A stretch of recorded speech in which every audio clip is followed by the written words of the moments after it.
Hey everybody, welcome to episode 85 of the Is That Normal podcast. Yes, and so Randall, we've been doing this podcast at least 85 times, and Yes. and one of the reasons we started this podcast a couple of years ago, or however long ago it was, we started it, was because we had a lot of parents of teenagers approaching us as youth leaders, asking this question: is this thing my kid doing normal?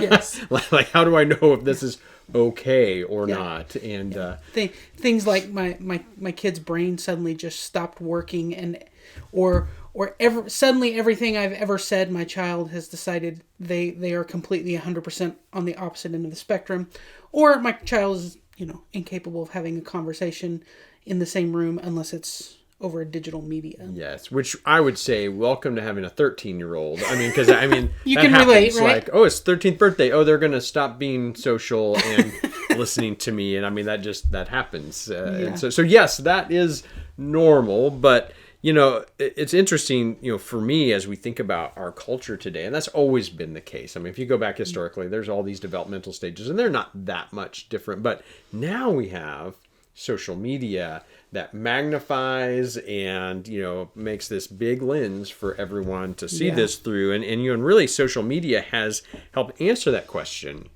of what is normal, because we see what everyone's doing, so we can identify, yes, those are normal things that are happening. But then we have to make some value judgments about those things. Yes. Because when I look at social media, I don't know about you, Randall, but there's trends that happen. Yes, Like one trend I see is that everybody's eating ugly food. Yes. Have you ever noticed that? When you watch advertisements and the food looks pretty, when you take a picture of your food and post it on Instagram, it is not as pretty as the advertising food. No. and if it is, I'm suspicious of it. Another one I see a lot of is taking those silly, like, pursed lips, duck face pictures in random bathrooms. Why are those always in a bathroom? I have no idea. True story, I have walked into a public bathroom and seen a male standing at a mirror doing that. And that's I walked back out. Smart move. And that's the thing, it's no longer like age or gender specific. Like, there's 45-year-old men taking duck faces and anyway, terrible things happening. One thing that I am really encouraged about, though, is my social media tells me all the time that everyone is still watching The Office. Yes. And and so what do you do when you get done with watching all of the seasons of The Office, You Randall? watch them again. You start again. Like, right. That's, Yes. Yeah. We have, at my house, we have on DVR, we just record them because they play like 20 episodes a day. So that is the go-to. If there's nothing else on, instantly go to The Office. Yeah, it's always good, and then everything is a joke. If there's nothing that's off limits as far as jokes on the internet. So so those are things that are normative, but it leads me to another layer of our podcast, because yes, parents ask, is this normal what my child is doing, and we can say sometimes yes or sometimes no, or like, your child's definitely not normal. But beyond that, it leads us to this question of, just because it's normal, just because it's what everybody's doing, is that really what you want your child doing? Yeah. And so it's led us to this layer of asking, how do we raise our children to be abnormal, to live differently than our culture, since our culture really doesn't live to honor or follow Jesus. Yeah. And that's what we want for our kids. And so today we're going to talk about that particular to the area of social media.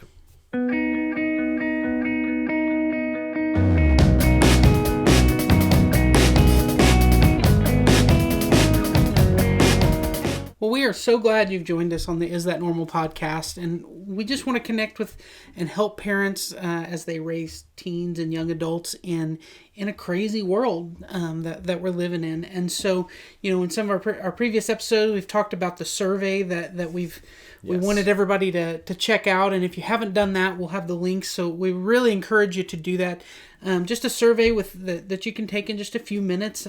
Just getting some feedback, and on our next episode, we're going to kind of break that down and go over some 2 weeks from today. Yep, and we'll go over some of the results of that, and just talk about that a little bit. So, but today we're going to talk about a huge topic, and that is teens and social media. Yeah. So this episode got on our schedule largely because I had a parent a few weeks ago call me and just say, "Hey, my young teenage daughter has been asking to get Snapchat. I don't know anything about Snapchat. tell me what I should do. And, so it really led me to not only give them some advice, but really remember that, hey, there's so many parents out there dealing with these type of questions. And so just want to do an episode, maybe give some thoughts and some direction and some ways to help you answer that question. And, I'm definitely not an anti-tech guy. I'm a user of technology. I think there's some great tools out there. I really like some of the things that are happening with technology. But just in everything in our culture, technology specifically, I'm always asking this question. Do I accept this? Do I reject this? Or do I have to figure out a way to redeem this? Yes, I can use it, but not the way it's typically being used. And so I think with our kids in this area of when and what to do with technology and social media, we have to be asking that question. Is this something we accept since everyone's doing it? Something we reject because it doesn't line up with our values or what we want for our children? Or do we figure out a way to use this in a different way? Yeah. So what does that look like to navigate that? Yeah. Like I said, technology isn't in itself, intrinsically good or bad. It's just a tool. But like any tool, we have to evaluate its use for us, as well as when we let our kids use it.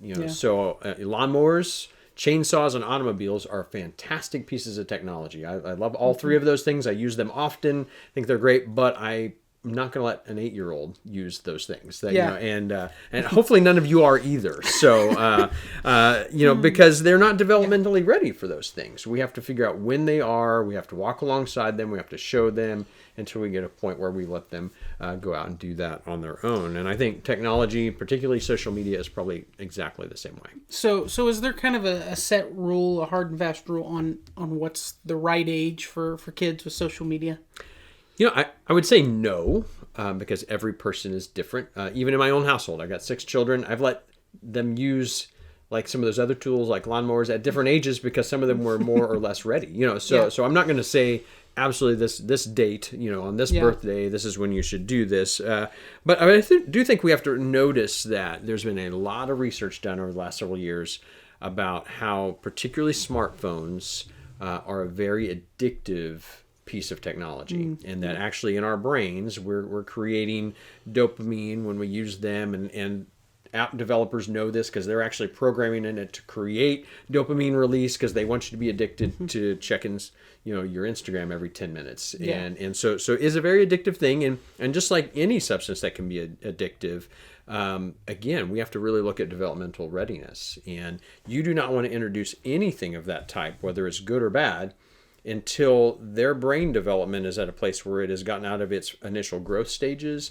into what they call concreting, or that solidifying stage. And that happens somewhere in adolescence. Again, every person is going to be a little different, but somewhere between 13 and 14, that process usually starts. So I don't think you want to start introducing this even on a regular basis without a lot of guidance before that age. I know at our house we've kind of made a 15 is the age of choice for us for them to be able to consider getting their own phone to use, because up until that point I need a lot more monitoring of that technology. I would also say, in addition to just brain development, middle school is a really tough age. That 5th, 6th, 7th grade, 8th grade.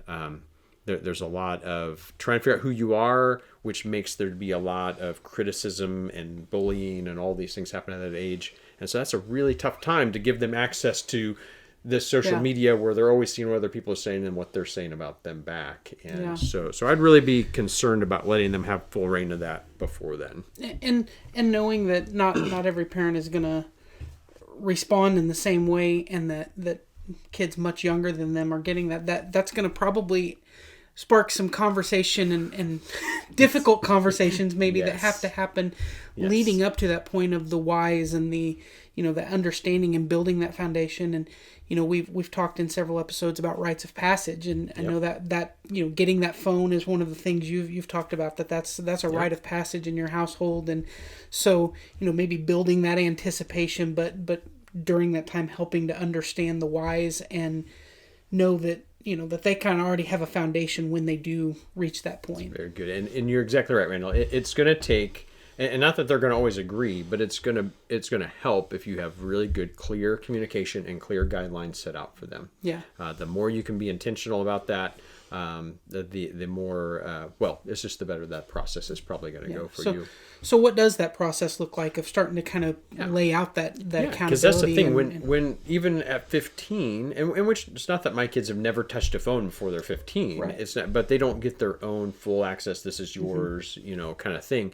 But even at 15, when I hand that to them, it's like a car. Like you don't get to go drive across country tomorrow because you got your license today. Like, we're going to graduate you into that responsibility. We want to walk alongside you. And so, so for us, I know that one of the things that we've talked a lot about in our household is monitoring and accountability. If your kids are going to be using your phone, using social media, you have to have permission to be a part of the conversation of what's going on there. So, so we tell our kids, we've got to know your passwords, your lock codes, and we have to have the right as a parent of saying, hey, I'd like to review what you've been doing on your phone. I'd like you to give me your phone and try to keep tabs on what they're doing. And not to be controlling, but if I know that you're going to take my phone sometime and look at it, it's going to help me make better decisions. Yeah. And so we just want that openness of that conversation, that monitoring. And anytime you'd add a new piece of social media or a new practice, we really got to sit down and talk about it. We really want to have an open dialogue. And the other part of that is if you create and foster that openness, hopefully it's going to play out that if something does happen, somebody says something about you on social media you don't like, or you make a misstep, that you're able to come and have a conversation about that. And so it's really just to create safety and openness to help them navigate some what can be really painful and difficult waters in how mean sometimes things happen on social media. And I think it's important you mentioned that part about having that, as a parent, that ability to come and review that at any time, but to have that understanding up front, as opposed to, throwing that out of the blue. Not that that's still not, there's not going to be some resistance or or disagreement with the methods there, but just that understanding that, hey, this may happen from time to time, and set that expectation ahead of time, I think, is important. And I think a mistake I've watched a lot of parents make, particularly in the teenage years, is they'll say things like, well, my children are good kids and I trust them. And this is not a value statement about your kids being good or bad. This is just a fact that I've watched over and over again. Really good kids from really good households, they're going to get caught in the same snares other people do, and they're going to fall into temptation, or they're going to walk into a place where they don't want to be, and it's just going to happen, and we've got to support them in that. And so that's why I wanted to tell them, hey, every week I'm going to be checking your social media accounts and checking your phone. I want to see what you're posting. I want to see what you're doing, because I want to help protect you, and I want to help discuss through with you the difficult relational things that happen there. And even whatever their intentions may or may not be aside, just we know the predatory nature of what social media can be from all aspects. I mean, there are, I know a lot of older adults that I think could benefit from that same not just from the perspective of intentionally going to do something ill-advised, but just there are so many different opportunistic people out there that are looking to find someone that they can take advantage of. And so, as you mentioned, when kids are still in that developmental stage, and diving headfirst into that can be really dangerous. It can. Absolutely. And one other thing on that before we move on, the next kind of encouragement is also be aware that your kids probably have more than one social media account on the social media platforms that they're on. They have got the one that they've told you about, and then they've got the one that they're posting with their friends. And not every child, but that is a very common practice. And just be aware that because you're seeing this, there may be deeper things going on, and you just have your eyes open and ask good questions. That would be my encouragement. And then the other part of that is just also helping them, because our desire is for them to grow into self-awareness in this, and so to help them figure out good boundaries and rhythms, like just teaching them that practice. I know in our household, we've used things like the screen time so that we can both manage and monitor how much we're using different apps and how much we're on our phone, how many times I've picked it up and looked at it today. We've set curfews for certain things on our children's phones so that after a certain time or after a certain amount of time, no, I can't use that anymore today. I've used up my amount of time on that. And then also encouraging our kids to have times during the week, times during the month, maybe even a day at a time sometimes during the month where we have a media fast. Like I'm gonna put this down and turn this off for a day. And but have those plan, have a discussion about that, create a family plan of what that should look like for you. One of the things that's been really encouraging in our household is we've tried to have our kids do that. As they've grown and done that and seen the benefit of that, they start making their own choices to do that. And I know some of my children share with me frequently, I've been monitoring my screen time without me looking at it as they've gotten older. And they said, and I realized I was doing too much of this, so I deleted this app for right now. And, and it's just helping them learn how to manage and monitor their own health, not just physical health, but mental health. This is a big mental health issue. So, and that goes back to, we've discussed before that the goal as a parent is not to just regulate behavior, but to help them develop into being able to make those decisions themselves and be a good human being. That's right. Exactly. That's exactly right. So back to the question you got about Snapchat. What are your thoughts on Snapchat? Yeah. So I have a lot of reservations about Snapchat. I know I've talked to a lot of adults and children both who use it frequently, and they've talked to me about the things that they really enjoy about it. It's a much more direct communication tool rather than most of the other social platforms. You're at least a group of people are probably going to see that group of followers are going to see what you're doing, whereas Snapchat's more a direct line of communication. And so sometimes that, I mean, they crave that deeper one-on-one connection, but the danger I see in it is way more difficult to manage and monitor what is being sent and what kind of communications are going on because of some of the nature of the way Snapchat works. You're not always going to be able to go back and track what was sent and who it was sent to. So that gives me great concern that so if a child wants Snapchat, that's definitely not the first social media app they should get on. And they that's probably one after we've went through this process of accountability and we went through this process of seeing them have self-monitoring and healthy rhythms that as they get older that might be something they can handle, but definitely not from the start. That's not where they need to start at all.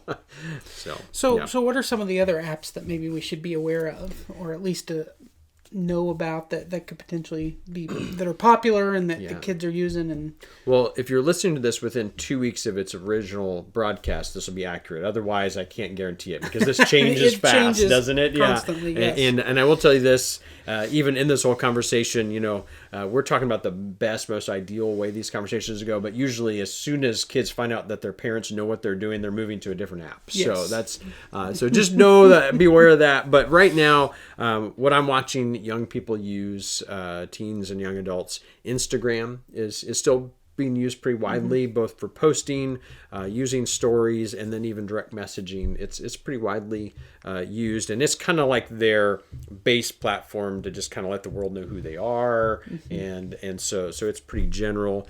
But see TikTok being a huge thing right now.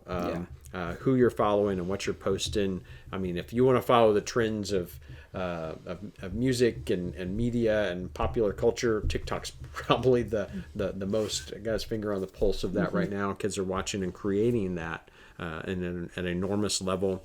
If you've got kids in your house who are really into gaming, they're probably on Discord and they're probably using Twitch. Discord is kind of a social media platform where gamers can talk and interact both in and out of games that they're into. But it's really become even more of a social media platform as of late, where people are not even using it just for gaming, but it's a way for them to connect. And it has a little bit more of that direct or managed group discussion that I think kids like. And then Twitch is a streaming platform where you can either play with or watch other people playing games as a community. And so those, but again, it creates this social media because you're contacting, communicating, posting messages to it. And so those are big ones. And then these aren't exactly social media, but I think these have a huge influence on culture today, is still YouTube, podcasts, and Reddit. And these are all places where I watch young people consistently finding their niche of who they're listening to and that's what's informing their worldview. And so we really need to be aware of what kids are consuming on those platforms. Yeah. And we've kind of talked about before the kind of what I would consider new phenomenon of the YouTube celebrity, and when I interact with kids and teenagers, they're naming off people that I have never heard of, that typically several years ago it would have been musicians, actors, celebrities that we would see in our normal life, but they're naming off names of people that I've never heard of that are YouTube famous, and it's become even common enough.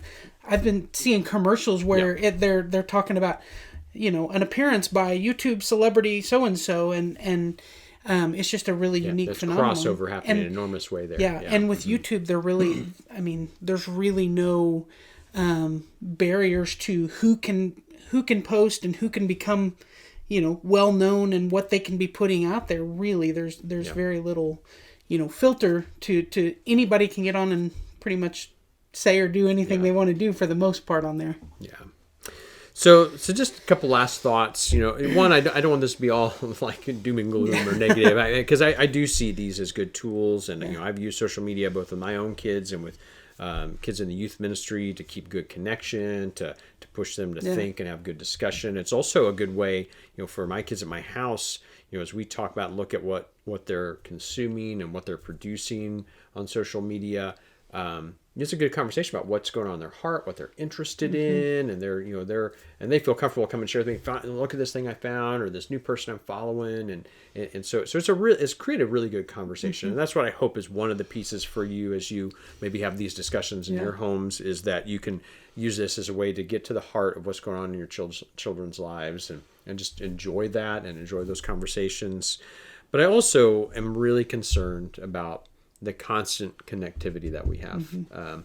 A few weeks ago, we got a message from you about a concert by Weird Al Yankovic that was coming close to us, and like within 5 minutes, I bought tickets for my entire household. So we're gonna go, I did too. And we're gonna go and see Weird Al Yankovic here this summer. So super excited about that. But it was funny, as we were doing that and trying to figure out what his live show would look like, we found out that he has a lot of songs that he's never put on an album, but that he plays live. And so we started looking this up, and we couldn't find one of the songs because we realized it was back from 1994. And it just dawned on us that nowadays we think we can find anything because everything is being recorded. Yeah.